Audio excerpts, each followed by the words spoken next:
time to wake up with a nice cup of morning roast. Featuring Fillmore's finest, Monte Hill. The pride of the Excelsior, Joe Butcher Boy Shasky. Take him out! You're listening to 95.7 The Game, the morning roast. Money time! Money time! That's how I feel when the Lakers lose on buzzer beaters like last night. Oh, baby. What a Monday. What a Monday. It's a fun Monday. Got a little Colts and Steelers. A little Pacers, Lakers, little Suns, Kings. No Kings fans are lighting up beams this morning as the Warriors get ready to take on the Mavericks today. Warriors all of a sudden in the top 8 of the Western Conference. We'll get into them. We got some 49ers content, of course. The Niners are playing well. They won their 4th game in a row Sunday against the New Orleans Saints, 13-0. They take on the Dolphins, and there's a lot of chirping going on back and forth between those two teams. Trent Sherfield's posting things, Raheem Mostert, of course. Debo's getting in on the action. Going to be a fun game at Levi Stadium Sunday, 125. But good morning to everybody out there getting off their graveyard shift. Everybody getting ready for work. If you're at work, what's happening? Teachers, firefighters, students, you know the drill. Good morning to you all, Spadoti, Lutman, and, of course, you, Joe Shasky, who is secluded somewhere up north. Looks like he's man, that room looks pretty bare right now. Looks pretty naked, if I would say. I mean, I'm in the downstairs of the cabin. It's very cold. It's chilly. I've got my coat on, my Patagonia, and so yeah, I'm feeling good this morning. I'm wearing my USA jersey. You've become really bougie, Patagonia, man. Really it's bougie. The most warm coat that you can get. Speaking of bougie, my coat is less expensive than the one that you have on. Because trust me, Patagonias are going for $300. Go get you a nice little North Face for about $150. Patagonias is like the new trendy. I'm not going to go there. I got love for Patagonia, but come on, man. Real Frisco cats wear North Face. What's up, Shasky?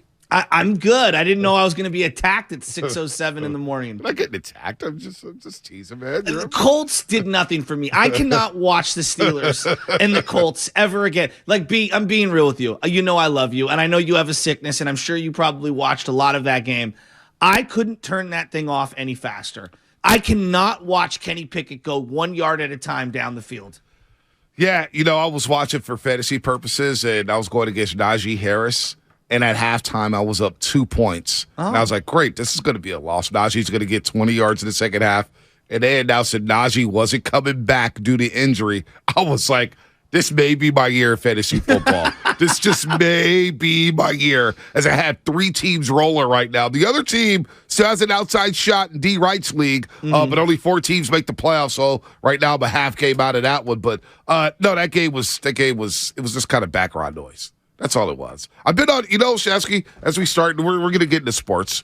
I've been so excited for USA today. Dude, yeah, you should be. You should be. This is a big game. Iran. It's Iran, not Iran, everybody. Iran, as that Iranian journalist checked one of the USA players, said, it's not Iran, it's Iran. We always get our country mispronounced. Okay, Iran, we got you, buddy. Relax. I'm pumped about that game. But I'm another Godfather hype. Godfather 1, 2, and don't hate me for this, but I did start watching part 3 again. Part 3 isn't as bad as everyone thinks. I'm going through it again. I watched the first 30 minutes. That bad. I'll be the judge for that. But yeah. After watching the Godfather 1 and 2 again, Godfather 1 by far and away is the best Godfather. Godfather 2 is pretty damn epic because they go back and forth, and you see the rise of Vito Corleone. Yeah, it's pretty cool. Yeah, I mean, and plus you have Robert De Niro and Pacino in the same movie. Like, there's a lot going on in number 2, why I love it. And so, but number 1, I contend it's one of the top 10 greatest scenes in cinematic history when he tapes the gun into the bathroom, comes out and blasts, the drug dealer and the police officer in the restaurant. It's one of the most iconic scenes of all time. Yeah, Salato gets popped at the Italian restaurant. McClaskey, I think is his name, the cop or whatnot. And then, of course, he's a dirty Irish guy. Yeah, of course. Yeah, you said it, not me. I mean, I'm Irish. I'm allowed to say that. You said it, not me, man. All right, so let's go here. Let's start here with the 49ers because we'll get to the Warriors. I'm ready for more Godfather talk. Yeah, we could do that all day long. The Godfather's so good. And they're both 3 hours long, so it took me 2 days to watch both. Oh, nice. 1 and 2, so I'm watching it. I actually watched both of them on my phone as I'm going to bed because Baby Chaz has been sick. She's been sick. She had the fever, so she's taken over to bed, and your boy's been on the couch. Oh, well, that's probably appropriate. I hope she feels better. Yeah, no, she's already better. You'll get all of the text line home remedies that they're going to tell you to make her feel better. Yeah, well, the thing is, you give her some Tylenol, she spits it out. You give her, she's on that hype. You give her some medicine, she spits it right out. She's you got to squeeze it right into like a Snickers or something. Yeah, we're going to do that into a banana because she is eating bananas. But she's been better. She's been better. She's been chilling. I hope she feels better. Yeah, no, but you feel better for me. I've been on the couch the last 2 days. And I'm not even in trouble. I'm not even in trouble. Your boy's back is like banged up right now. I need somebody to crack it. I need somebody to crack it. Oh, please. I need my dad back. Anyway, the 49ers. Let's start here because we will get to the Golden State Warriors. And I got a question for you about Draymond Green. I think will light these airwaves on fire. But the 49ers coming off of that win a day later. I know you watched it back like I did. How are you feeling now? Do you have a different perspective on the win? You feel any differently about Jimmy Garoppolo? Where's your head at when it comes to the 49ers? The win was fantastic. I still feel great about the win, especially when you just look at the landscape of how crazy right now the NFL is. I mean, all the teams that I thought were going to be really, really good heading into this year are nowhere near as good as I thought they were.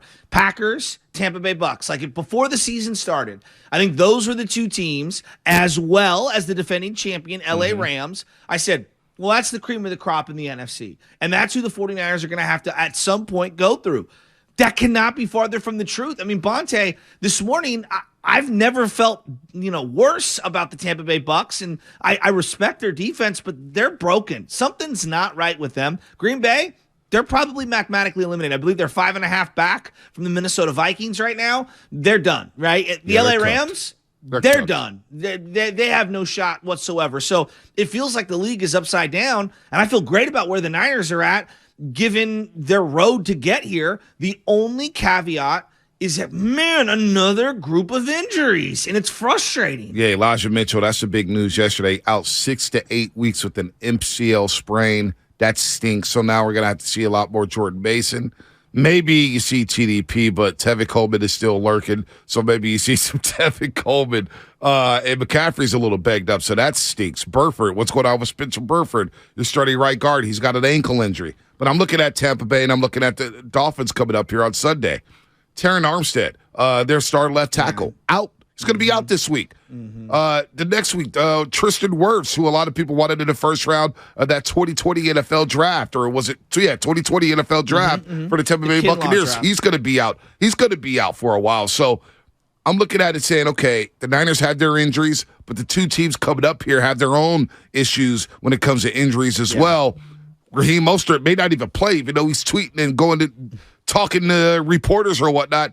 He's tweeting left and right, and he may not play on Sunday. So looking at the 49ers perspective, as long as McCaffrey's healthy, as long as Debo's healthy, as long as they keep Kittle healthy and Ayuk, I feel pretty good about Sunday. Although I'll be a little concerned if Burford's out. Yeah, well, definitely. But I guess at times they've been rotating Brunskill and Burford. Not every other series, but they have given Brunskill some burn there. So it's not like he's unfamiliar to the cohesion of the line and the team's not unfamiliar with him. So that's a saving grace, I guess, in a sense. I want to see how Jimmy Garoppolo's moving. Like, that's something that was not really addressed that well yesterday, and I would love to see how he's looking come Wednesday. If he's limited in his practice, I'm a little worried because this is a team that did acquire Bradley Chubb. This is a team that obviously has pretty good cornerback play when you look at what they do on the outside. So they're going to create coverage pressure in general. They're kind of a backwards run defense. This is an interesting matchup this week, but I feel great about where the 49ers are at. And look, I don't want to become Debbie Downer, but if they end up losing a game here, for example, against Miami, it's not the end of the world. Yeah. They have built up somewhat of a cushion, and with Seattle losing, they can afford to lose a game here over the next couple of weeks and still be in position to win the division and put away Seattle and kind of be in the same spot that they normally would be had they just won out. Like, they're not getting the number one seed. They're probably not catching Minnesota. So, it's not the end of the world if they lose some games is what I'm going at. Not that I want to see them lose, but you get where I'm going? I hear what you're saying. You lose to Miami, it's an AFC opponent, AFC It's not going to East. kill you. It's not going to destroy you. However, I'm looking at Seattle's schedule down the stretch, and the Niners' schedule down the stretch is a lot harder, in my opinion, than Seattle's. That I agree. And so the margin for error, I would like to stack wins here and try to build a lead instead of losing some games here, because I look at Seattle, right? They're playing the Rams this week. The Rams are cooked. I know. They're cooked, and they get the Rams twice. I know. So I got 2 wins for the Seahawks the only saving grace, and I'll stop you here. The Rams have nothing to lose out for. They've traded their pick away to Detroit. So in a normal year, they lose. They just get a better draft pick. They might be motivated to not lose out. I don't know, but Aaron Donald's dealing with an ankle injury now. I know. But there's no incentive to shut him down. Yeah, no no Cooper doubt. Kupp the rest of the year. So I just don't know what they're going to do is I guess what I'm saying. I mean, it is a divisional game. Yes. Anything could happen. Do they want to play spoiler? Right. Do they want to? Then they get Carolina the next week, Seattle at home, the Niners. But then they go to Kansas City. All right? They go to Kansas City. And then they get the Jets on New Year's Day at home, and the Jets are no joke. Those are 2 tough games. Those are 2 tough games. So, but I would like to see the Niners stack wins. If you can win a game here, beat a good team, because now what's starting to drive me a little crazy. What's that? Is now the naysayers are saying, well, yeah, you won 4 in a row, but you beat Arizona. You beat the Rams. You beat the Cardinals. You beat the Saints. Well, those are 4 teams that are not going to the NFL playoffs. I think that's a fair rebuttal from people saying that you haven't beaten anybody of significance. My pushback to that would be you kind of ended the Rams season. Like everything mattered for the Rams up until that point, and it's kind of caved in after that. That game for the Saints, they were still alive in the division. So it's not like their season was over. And then Arizona, Arizona's in a weird spot. They didn't have their starting quarterback, so I'll listen to that. This is a tough matchup. Bonte, the only team that they've played that's going to be a great team this year thus far, Kansas City. Like, how many great teams are on the schedule? Not many. Not many. That's why I want this game, though. Okay. I want this game because there's been a lot of talk. You got the McDaniels angle. Mike McDaniels, of course, former OC with the 49ers, former running back coach, quarterback coach, whatever you want to say, stat guy, breaking down film.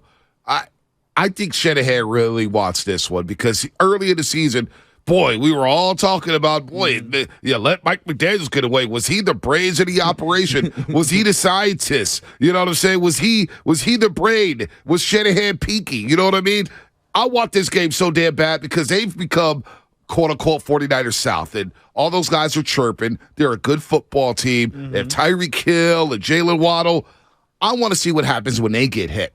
I want to see what happens when Tua gets rushed and has that pocket caved in on. I want to see what happens when they get the ball ran down their throats. This is a game, Shasky. Like, I hear everything you're saying about you can afford to lose this game, but this is one I want. No, I got to have this one.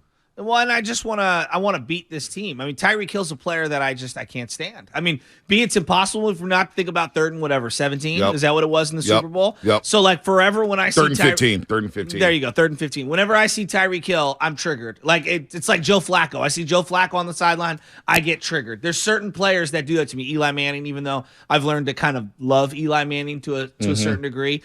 Here's the question that I have for you. Do you believe that Mike McDaniels was a large part of Kyle Shanahan's success? I don't. Why? I always thought Shanahan called the plays, and I always thought Shanahan was the guy. Shanahan was calling the plays on game day. I believe Shanahan was in his lab cooking up plays. Sure, McDaniels helped out, but Shanahan, to me, was the guy. I never knew what McDaniels did. Yeah. You know what I'm saying? Yeah. And so, like, and I don't want to, like, everybody's jumping the gun on Mike McDaniels, and I get it. They're 8-3. They're rolling in Miami. They're having a lot of fun. But this is the first time everybody's seeing Mike McDaniels. So let's see what happens in year 2, year 3, year 4. Bonte, look at LaFleur up in Green Bay. If you asked us, 2 years ago, 3 years ago, when they were winning that division and the number 1 seed, wouldn't everyone say LaFleur's a great coach? He had the MVP back-to-back years. He's found the whatever you want to call it, the fountain of youth for Aaron Rodgers. How are we feeling about LaFleur now? Yeah, exactly. Not great, although I'm going to give him the benefit of the doubt. Aaron Rodgers has hijacked that organization. They made a mistake. They should have moved on from him. They should have moved on from him. There's a lot of head coaches that never get the opportunity to have a Hall of Fame I hear quarterback you. ever. Like, I hear you. I get what you're saying. I'm just saying, like, things can turn quick for people. And one of the things you talked about, Tarek Armstrong, they add him. Why? Because Miami has the quarterback on the rookie deal in Tua Tagovailoa. Let's see, because Tua's contract's coming up here in a couple of years. Let's see what ends up happening, how they handle the Tua contract extension. What does that do to the roster as they can now splurge on Tyreek Hill, as they can splurge on Armstead, as they can splurge on Bradley Chubb? What happens when you can't, right? That's part of what the 49ers have had with Jimmy Garoppolo. Not that his contract was prohibiting them from signing other players, but it was significant enough that it wasn't a rookie deal. It becomes more difficult to build a team around a quarterback when they're making that kind of money. No doubt about that. No doubt about that. But LaFleur's been solid for the most part. We'll see what what he does in year 2. Saleh, he's in year 2, and they've got some things set up there. I get with the quarterback stuff and Aaron Rodgers. Aaron Rodgers on Sunday, it just feels like he's playing hurt to prove that, hey, I'm a tough guy. Look, I'm going to play for my organization. There's no redeeming some of the things he's done in the past. And then you see Jordan Love come in there, and the offense just looks so much crisper. Like, my thing, I know we were in the thread. I was like, dude, I don't really care about Aaron Rodgers. But now looking from afar with that situation. Now you're here. Why not play Jordan Love? No, I'm with you Why on not that. play Jordan Love? This guy's beat up in Aaron Rodgers. You're not going anywhere with him. He's not throwing the ball down the field. Why not see what your young asset has? Well, Bonte, he got paid $50 million a year. He's got a $150 million contract right now, Aaron Rodgers. Now, I know there's a ton of dead cap money. I guess with the Jared Goff and Todd Gurley moves by LA, you can get off some of this money at some point, but you're going to be like hamstrung.